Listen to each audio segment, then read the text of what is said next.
Makanya kita sebagai umat Islam ada persyaratan untuk kita diakui sebagai umat Islam dan sah menjadi orang Islam ketika menyebut Tuhan kita itu dengan Allah, tidak menyebut dengan yang lain.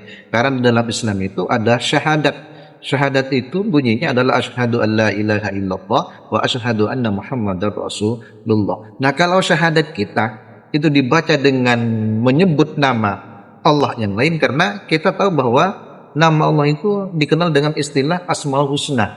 Ada 99 nama yang itu menunjukkan sifat Allah semuanya.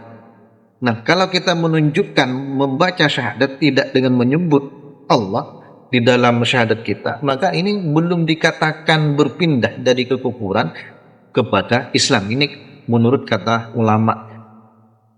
Misalkan contoh, kita menyebut syahadat kita adalah dengan istilah asyhadu an la ilaha illar rahman, asyhadu an la ilaha illal malik, asyhadu an la ilaha illal kudus, asyhadu an la ilaha illallah, yang lain misalkan yang asmaul husna yang lain, maka ini tidak disebut kita berpindah dari kekufuran kepada Islam. Kecuali kita menyebut Allah, asyhadu an la ilaha illallah, maka sudah sah kita berpindah dari kekufuran kepada Islam. Makanya kita sebagai umat Islam jangan biasakan menyebut Tuhan kita dengan sebutan yang lain.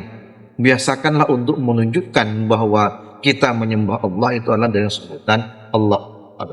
Allah berfirman di dalam Al-Quran, wa'budullah wa la tusyriku bihi syai'ah. Menyembahlah kalian kepada Allah wa la tusyriku bihi syai'ah, dan jangan sekali-kali pernah menyekutukan Allah dengan yang lain. Kita masyarakat jahilah yang diabadikan di dalam Al-Quran, ketika ditanya siapa yang menciptakan langit dan bumi, man khalaqas samawati wal ard, maka mereka menjawab, la yaqulunna Allah, niscaya Allah yang menciptakan langit dan bumi ini.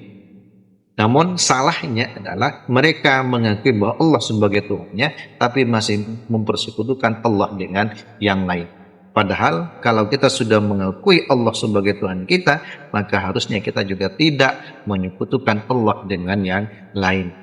Karena konsekuensinya ketika sudah menyebut Allah, maka inilah Tuhan yang berhak disembah, bukan yang lain.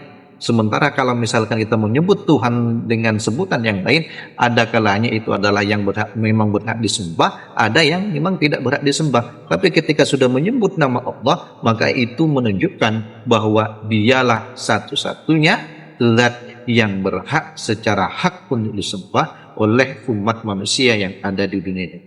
Dialah satu-satunya juga yang berhak disembah oleh makhluk yang ada di alam semesta ini. Karena semuanya patuh dan tunduk hanya kepada Allah, tidak dengan yang lain. Nah, ini yang membedakan kenapa kita menyebut Tuhan kita dengan sebutan Allah, tidak dengan sebutan yang lain.